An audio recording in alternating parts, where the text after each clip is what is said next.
Hey everyone, and welcome back to our channel. We all love our feline friends. Like, they're cute, they're cuddly, and they pretty much rule the internet. But have you ever stopped to wonder where these little fluffballs actually came from? Most people think of ancient Egypt, with cats being worshipped as gods. And while that's true, the story of cats goes back millions and millions of years, where before the first pyramid was even a blueprint. Today, we're diving deep into the little-known mysteries of ancient cats to uncover the true ancestors of our modern house cats. It's a wild evolutionary journey full of surprising twists, so stick around, you won't want to miss this. Let's travel back in time, about 25 million years ago, to meet a creature called Proailurus. This little guy is considered by paleontologists to be the earliest true cat in the entire feline family tree. Picture this: a small, weasel-like animal, actually smaller than most of today's domestic cats. It had incredibly sharp teeth and a very long tail, which it used for balance. Why did it need such great balance?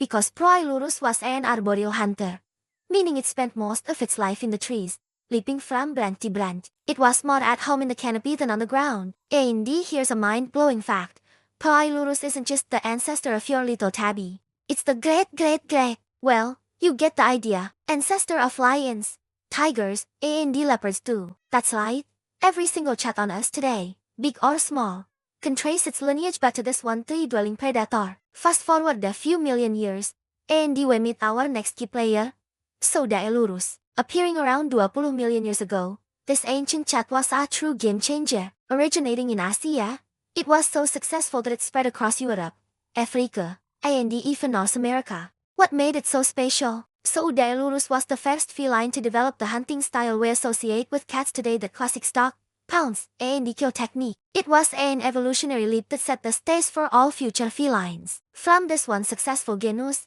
the cat family tree branched out in three major directions. One branch led to the famous saber-toothed cats like Smilodon. Another evolved into the Panthera lineage, giving us the big cats like tigers and lions. And the third branch, the Felis lineage, eventually led to the small cats, including our beloved domestic companions. Here is a little-known theory that challenges what we think we know about cat behavior. Some scientists believe Proailurus might have hunted in groups, much like lions do today. This is a huge contrast to the solitary nature of most modern small cats. Now, let's talk about the rockstar of prehistoric cats, the Smilodon, or saber-toothed cat. Many people mistakenly believe Smilodon is the direct ancestor of our house cats, but they're actually more like distant, heavily armed cousins that went down a different evolutionary path. And those iconic 20 cm fangs, they weren't for tearing and ripping flesh like you see in movies. Their teeth were surprisingly brittle. Instead, they were precision tools used to deliver a single, fatal bite to the throat of massive prey like mammoths and giant sloths. Despite their fearsome reputation and powerful build, here's a fact that might surprise you: Smilodons were terrible runners. They were ambush predators, built for power, not for speed, and likely couldn't sustain a long chase. So much for the ferocious, agile beast we imagine. So how did we get from these wild, prehistoric hunters to the cats pouring on our laps? This is where the story gets really interesting, because cats basically domesticated themselves. Unlike dogs, which were actively bred and trained by humans for specific tasks, cats chose to live with us. Around 10,000 years ago, as humans started farming and creating settlements, we also created large grain stores. These stores became a paradise for rodents. And where are rodents, are cats. Wild cats saw an all-you-can-eat buffet, and decided to hang around. Humans, in turn, realized these free pest controllers were pretty useful. It was a win-win situation.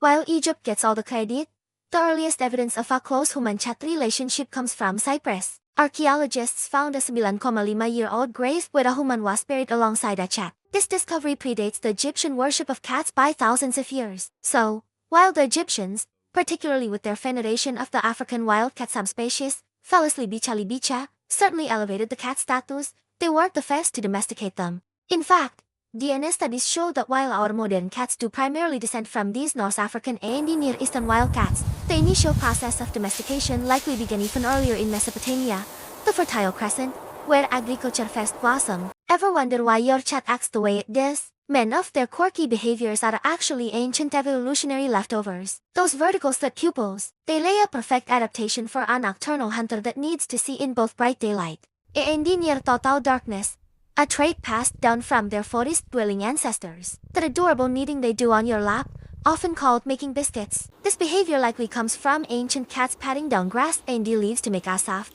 comfortable nest for themselves and their kittens. Their love for high places, like the top of your bookshelf or refrigerator. That's a direct instinct from tree-dwelling ancestors like Proailurus, who knew that being up high meant safety from ground predators and a great vantage point to spot prey. And their glowing eyes in the dark, that's thanks to the tapetum lucidum, a reflective layer behind the retina that acts like a mirror, giving them a second chance to see light and essential tool for hunting after sunset.